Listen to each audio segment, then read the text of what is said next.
LTT ත්‍රස්තවාදීන්ගේ තවත් ගුවන්පතයක් මුලතිව් ප්‍රදේශයෙන් සොයා ගැනී. 59 වන සේනාංකීය රණවිරුවෝ ගුවන්පතේ සොයා ගැනීමට සමත් වූහ. වන්නි මෙහෙයුමේ නිරත විරෝධාර රණවිරුවන් අත්පත් කරගත් LTT ත්‍රස්තවාදීන්ගේ සිව්වන ගුවන්පතේ මේ බව හමුදා ප්‍රකාශක බ්‍රිගේඩියර් උදය නානායක්කාර මහතා පවසයි.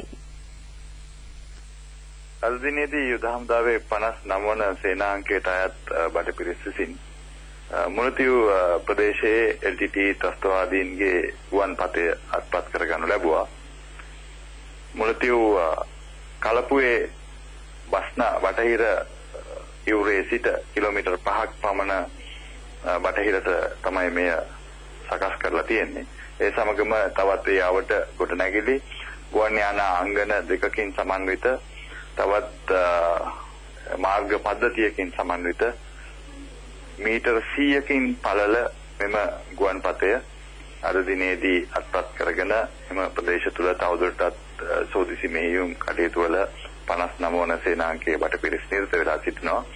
LTT ත්‍රස්තවාදීන් මේ අවට ප්‍රදේශවල විශාල ලෙස මරවුගුල් පුද්ගලනාශක බිම්බෝම්බ අටවා තියෙන බව භූමියේ සිටින බටපිරිස් විසින් සඳහන් කරනවා. තවදුරටත් එම ප්‍රදේශ තුළ මෙහෙයුම් කටයුතු වල යුද හමුදා බටපිරිස් නිරත වී සිටිනවා.